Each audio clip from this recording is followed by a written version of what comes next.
नमस्कार, मी पल्लवी. आज आपण बनवणार आहेत मोमोज. तर बघून घेऊ मोमोजसाठी काय काय पाहिजे. आज सध्या अवेलेबल नाही आहे, तर तुम्ही स्किप पण करू शकता किंवा घेऊ पण शकता.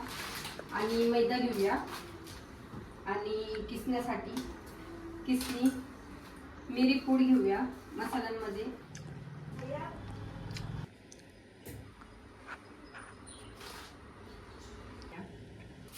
अशा प्रकारे आता बारीक कापून घेऊया.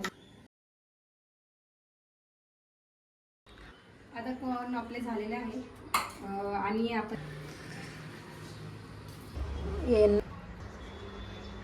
अशा प्रकारे ही पेस्ट आपण टाकून घेऊया. आणि जे पाणी कन्सिस्टन्सी आपण जे मिक्सरमध्ये मिश्रण काळी मिरी पावडर थोडा प्रकारे मिक्स करून घेतलं त्यामध्ये